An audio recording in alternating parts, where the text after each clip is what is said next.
Olá, meus irmãos, boa noite. Estamos aqui mais uma vez para podermos dar continuidade ao nosso estudo do livro Céu e Inferno, ou a Justiça Divina, conforme a nossa doutrina espírita, e que para que a gente possa ter um pouquinho de compreensão das escrituras, do conhecimento espiritual, junto a Deus, a Jesus, que os nossos benfeitores espirituais possam nos guiar para a nossa melhora, de evolução e de processo espiritual. E assim, agradecendo em nome da nossa casa espírita, estamos falando sobre os demônios segundo a igreja, né? Do tema do livro Céu e Inferno. E o meu tema é do 9 ao 11 e nos diz assim, que essa doutrina provoca numerosas objeções. Então, a doutrina, as leituras anteriores que o nosso irmão Israel falou, ele nos fala que está caindo em contradição sobre todas as coisas que a história, né, bíblica conta para nós, né? Então, vamos lá. Segundo a igreja, é o que está sendo falado aqui nesse livro.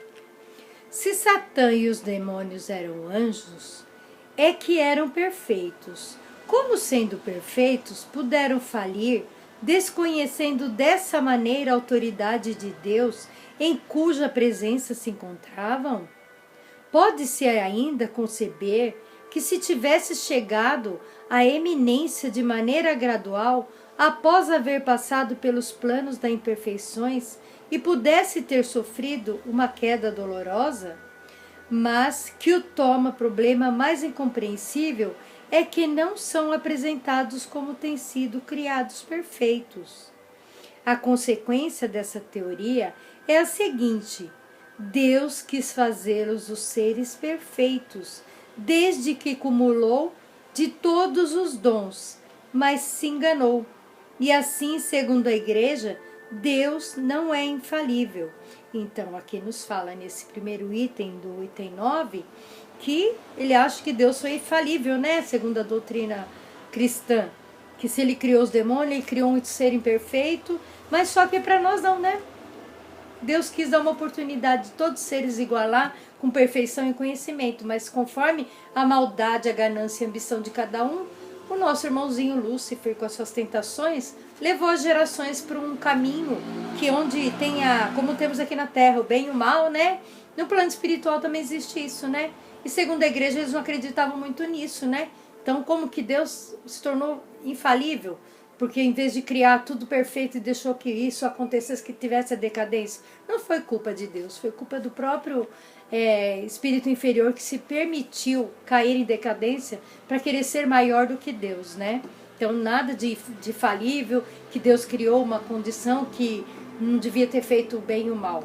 Ele não fez, mas os próprios anjos decaídos tornaram com isso por causa da ganância de querer ser melhor que Deus.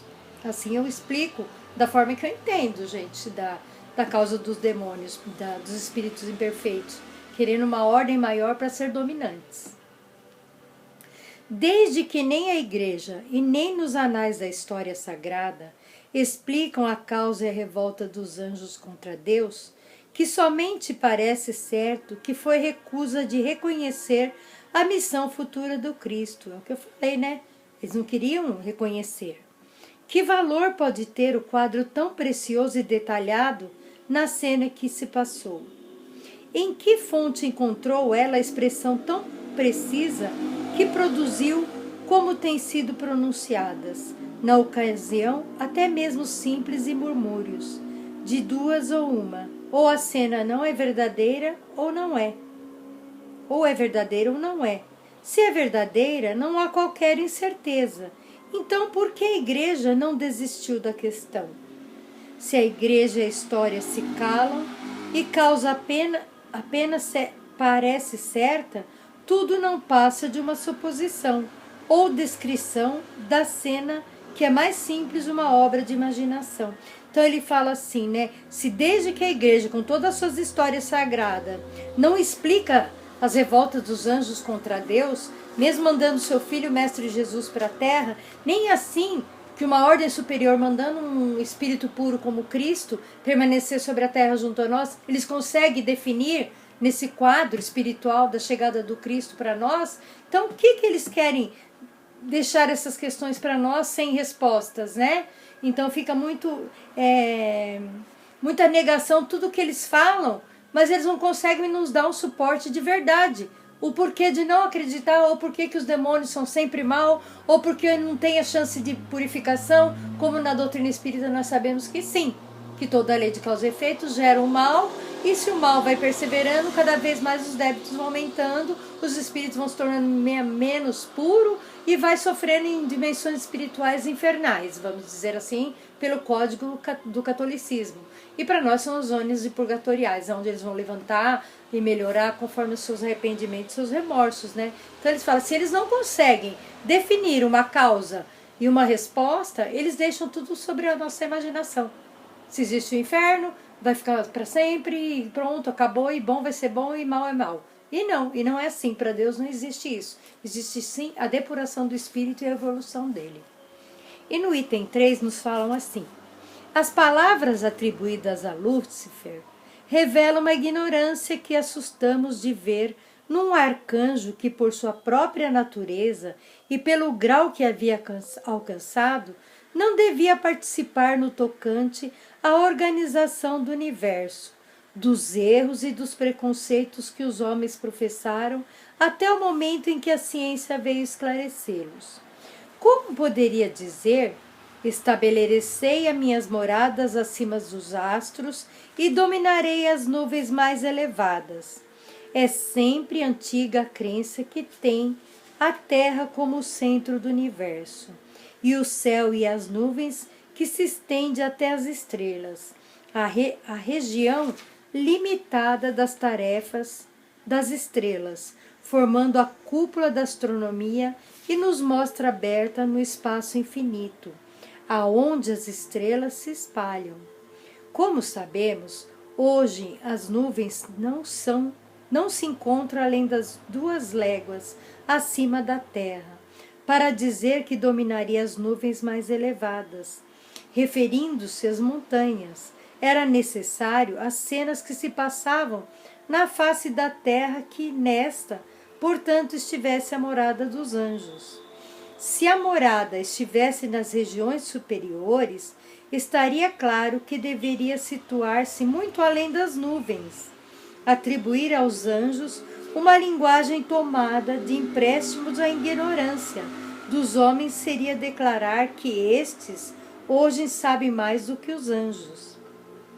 A Igreja sempre cometeu o erro e não deve levar em consideração o progresso das ciências. Então eles falam por que Lúcifer falava que ia ser dominante além das nuvens, além de moradas? Como nós falamos que as regiões espirituais, o plano, o universo é ilimitado, ele tem várias dimensões, tem vários caminhos a percorrer. Então eles falam que ele dominaria, para nós espíritas que entendemos, Lúcifer dominaria até um certo tempo um plano, uma zona, não é acima das estrelas, das montanhas, vamos dizer, um ponto mais alto que ele achava que seria mais do que Deus, mas não, ele ficou na intermediação. Vamos dizer que a gente fala que é umbral, né? Então ele ficou no umbral dominando numa forma, achando que ele estava além do coisa, assim como a igreja não descreve. Mas para nós não, o universo é tão... não sabemos, existem muitas moradas, como a gente lê, e já é bíblico, o próprio Cristo nos pregou isso. Então o nosso universo tem várias moradas, várias dimensões, e os espíritos vão expurgar em zonas de diferentes categorias. Então onde Lúcifer ficou... Eles falam, como que pode um anjo ficar em determinado lugar? Só que ele foi determinado através de Deus a ficar numa zona que ele achou que era uma zona além das nuvens. Além das nuvens, mas não num propósito de depuração espiritual. Ele se estagiou lá devido aos seus débitos, suas negligências, e a sua vontade que ele era de querer ser melhor que Deus, né? Então ele ficou expurgando em uma zona que ele achava que era além das nuvens, que era superior. Mas para nós espíritos, nós temos as respostas que Kardec nos põe. Verdade, tem várias notas aqui, eu realmente estou pulando, porque realmente acaba sendo meio que contraditório ficar repetindo a mesma coisa, tá? E agora no item 10, a resposta primeira da contradição se encontra nas passagens seguintes. A Escritura e a tradição designam o céu como um lugar que os anjos foram colocados no momento da criação.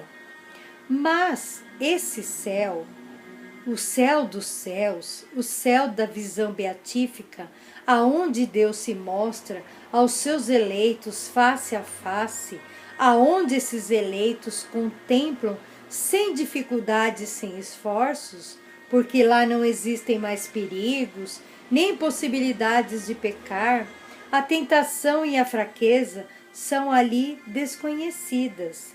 E a justiça, a alegria, a paz reinam com segurança absoluta. A santidade e a glória são imperecíveis. Era, portanto, outra região celeste, uma esfera luminosa afortunada, em que essas nobres criaturas, largamente favorecidas pelas comunicações divinas, deviam recebê-las e aceitá-las pela humildade da fé, e antes de serem admitidas, na condição de verem claramente a realidade da própria essência de Deus. E disso resulta que os anjos falidos pertencem a uma categoria menos elevada, menos perfeita, de maneira ainda que não haviam atingido a região suprema em que a falta é impossível. Seja, mas então, em uma contradição manifesta porque o dito do texto que Deus havia criado tudo semelhantes aos espíritos sublimes que, distribuídos em todas as ordens e misturados em todos os graus, eles tinham o mesmo objetivo e a mesma destinação, e que seu chefe era o mais belo dos arcanjos. Se eles forem feitos de tudo semelhante aos outros, não podiam ter uma natureza inferior, e se estavam misturados em todos os graus, não podiam estar em lugar especial. E a objeção, portanto, subsiste em toda incerteza, em toda inteireza, que fala, né, de interior de verdade, né? Então ele fala assim, que todos pintam o céu, pela doutrina do catolicismo, né, perante a igreja, que o lugar dos bons é bom, aqui fica para nós bem claro isso, né? Os anjos, os espíritos puros e bons habitam moradas boas e pronto, e os espíritos maus nos lugares maus, e eles renegam um processo evolutivo, né? Então, se Deus deu toda a igualdade, toda a sabedoria para todos os seres que Ele criou, Ele tem a certeza que todos nós um dia seremos ajustados, melhorados, né? Claro que a gente vê condições muito difíceis, né? Claro que para chegar numa condição de anjos, nossa, a gente, eu não sei quantas reencarnações mereceremos de ter, né? Falo de merecer, para poder se estagiar e purificar, né? Se tornar cada vez espíritos puros. Porque esses espíritos angelicais que trabalham em moradas infinitas, eles nem perdem tempo com essas questões de quem é bom e quem é mau. Eles estão lá para reajustar e para ajudar. Então, no conteúdo de escrituras sagradas do passado, tem muita coisa que precisa ser restaurado. E como a doutrina espírita trabalha junto à ciência e o conhecimento, filosofia, tudo vai melhorando e tudo vai descortinando para nós de uma forma que a gente não consegue mais aceitar. Muita crendice, né, que o mal vai imperar para a vida toda. Tá existindo? Tá. Não é demagogia a gente falar, mas não tá nada bom no mundo? Não tá. Enquanto os espíritos não se tornarem consciência de que viemos aqui para fazer o bem, melhorar, ser instrumentos do Criador, obra criada de amor perfeito, nós ainda vamos ter muitas trevas a passar, tanto na Terra como as guerras na espiritualidade. Penso que os benfeitores não travam confrontos espirituais para tentar salvar nós aqui na Terra de dificuldades que a gente se mete em complicações que vai dificultando a nossa evolução. Então nossos benfeitores sofrem também os ataques quando a gente se desvia e a gente ainda não quer abrir esse canal. É a mesma coisa na espiritualidade. Eles travam confrontos sim com os espíritos que querem dominar as pessoas fracas, para esperar seus espíritos mais adementados, para ser escravos dele, para tornar uma morada inferior, de poder inferior, vamos dizer assim, que não é poder. Quem que vai ser inferior vai ser poder nenhum. Então, para nós fica difícil. Para mim, eu tô achando esse tema para mim muito chato de falar, de verdade, porque a gente acredita muito já no processo de evolução. E a gente não consegue ficar muito mais atrás, sabendo que Deus é Pai, é amor, e no universo existem várias moradas, e a gente vai poder tentar se restaurar em umas outras, né? E no item 11, há ainda outra que é inegavelmente mais grave e mais séria. Está escrito: este plano, que é a mediação de Cristo, concebida desde a eternidade, foi revelado aos anjos muito tempo antes da realização. Deus sabia, portanto, desde toda a eternidade que os anjos, tanto quanto os homens, tinham necessidade dessa mediação. Quer dizer, tinha necessidade do Espírito superior, que era o Cristo, estar entre nós. Então, como Deus criou o universo e criou tudo, ele já sabia que ele ia mandar um filho dele para a Terra, um anjo perfeito para nos ajudar. Então, ele vai nos mandando assim. Sabia ou não, e sabia que certos anjos falhariam, e que a sua queda acarretaria para eles a condenação eterna e sem esperança de retorno, que a eles seriam destinados tentar os homens e que os que deixasse seduzir, teriam a mesma sorte. Aquilo que eu falei. A gente é tentado, se a gente se permite, a gente vai se aprofundando no mal, mas ele mandou o Cristo para que nós entendêssemos da bondade, da mansuetude, e andasse fazendo bem, para que a gente não caísse na tentação e ser atacado pelos espíritos imperfeitos que fomentam, né, o mal no universo. Se Deus sabia de tudo isso, então criou os anjos, em conhecimento de causa, para a perda irrevogável e para pôr e perder a maior parte do gênero humano. Por mais que se faça, é impossível conciliar a sua criação, e em face de semelhante previsão com a sua soberana bondade. Se por outro lado ele nada sabia, não era onisciente, como Todo-Poderoso. Num outro caso, temos a negação dos atributos, sem plenitude das quais Deus não seria Deus.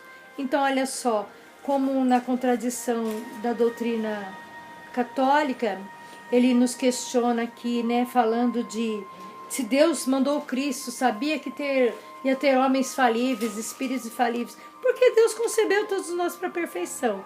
E se nós cairmos, for por decorrência da nossa maldade? E se, como ele fala da abjeção que negam tudo, se Deus é onisciente, onipotente, então ele é criador de tudo, ele sabe tudo. Se ele permitiu, é porque ele tem um processo de entendimento sobre nós, ainda derrama suas bênçãos, suas graças sobre nós, para que a gente consiga entender esse processo de reajuste, né? Porque tudo seria melhor se todos nós tivéssemos o mesmo grau evolutivo, para poder sanar todo esse processo de trevas do nosso universo, né? Então, com todo esse conhecimento que a gente vem de tradições católicas, eu vim do catolicismo também, tem coisas que, para mim, faltava respostas. E como a doutrina vai me esclarecendo, me deu a ciência do entender, de saber, fica difícil a gente continuar questionando uma coisa ainda atrasada, que ainda é necessário para aqueles que ainda não evoluíram, né? Como todas moradas existe, o seu processo é na Terra também, né? Então que Deus, que Jesus seja louvado, meus irmãos, para sempre seja louvado.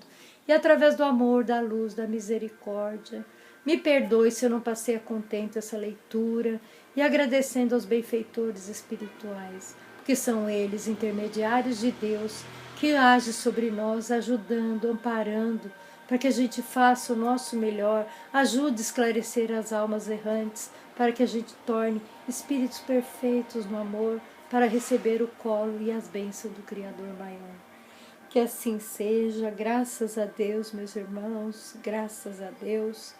E muito obrigado, Pai amado, pela tua compreensão e teu amor, e a sua presença sobre nós, sabendo que o teu amor cobre a multidão dos pecados, e possamos ser criaturas vossas, recebendo o teu amparo e o teu conforto. Que assim seja, graças a Deus, meus irmãos, e até uma próxima oportunidade dos nossos estudos. Que assim seja.